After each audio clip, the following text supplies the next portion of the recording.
तो हाल ही में नई दिल्ली में इंडिया एआई इम्पैक्ट समिट हुआ और वहाँ एक बहुत ही अजीब घटना हुई।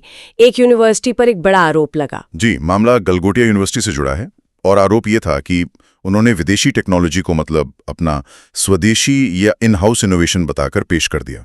और ये बात सिर्फ एक यूनिवर्सिटी तक ही सीमित नहीं रही, बल्कि इसने इनोवेशन, दावे और हकीकत पर एक बहुत बड़ी बहस छिड़ दी है। तो चलिए जरा समझते हैं कि हुआ क्या था।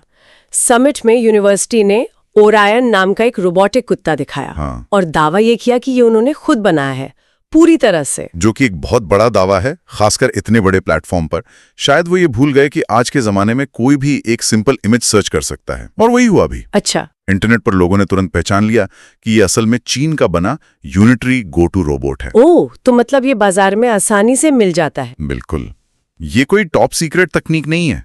ये तो रिसर्चर्स और हॉबिस्ट के बीच में काफी पॉपुलर किट है। उसे कोई भी पहचान सकता है जो इस फील्ड में है। मतलब ये तो सिर्फ शुरुआत थी, बात सिर्फ उस रोबोटिक कुत्ते पर ही नहीं रुकी है ना? नहीं, कहानी और भी आगे बढ़ी।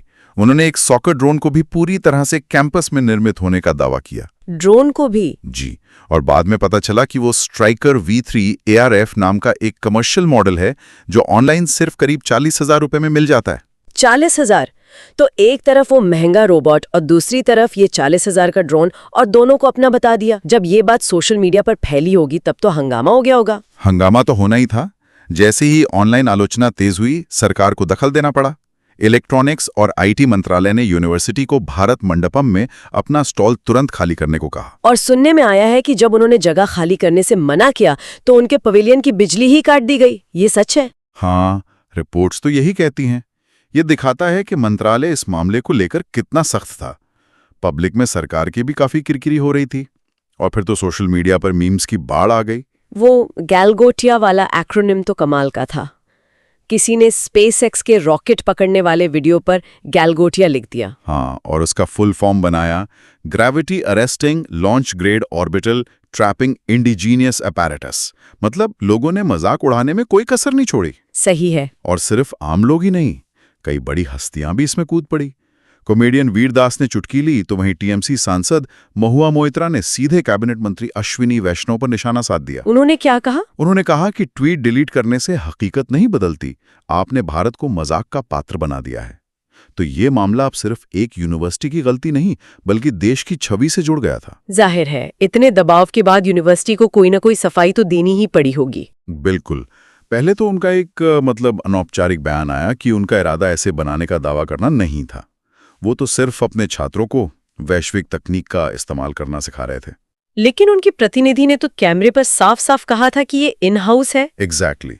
और इसीलिए बाद में यूनिवर्सिटी को एक औपचारिक माफीनामा जारी करना पड़ा, और उन्होंने सारा दोष अपने एक कम जानकारी वाले प्रतिनिधि पर डाल दिया। अच्छा, ये तो क्लासिक ठीकरा किसी और पर फोड़ दो वाली बात हो गई। हाँ, कहा गया कि उसे तकनीकी जानकारी नहीं थी और वो कैमरे के सामने उत्साह में गलत बोल गया, जबकि उसे प्रेस से बात करने की इजाजत ही नहीं थी।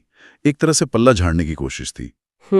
तो देखिए कैसे एक AI समिट में इनोवेशन दिखाने की एक कोशिश एक बड़े विवाद में बदल गई, और इसने भारत में एकेडमिक इंस्टीट्यूशंस पर इनोवेटिव दिखाने के दबाव को भी उजागर कर दिया है। सही बात है।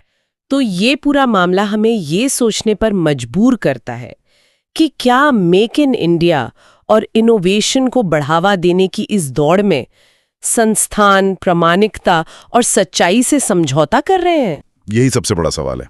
क्या इनोवेटिव दिखने का दबाव इतना ज्यादा हो गया है कि वो सच पर ही भारी पड़ने लगा है? ये एक ऐसी बात है जिस पर अकादमिक जगत को गंभीरता से सोचना होगा।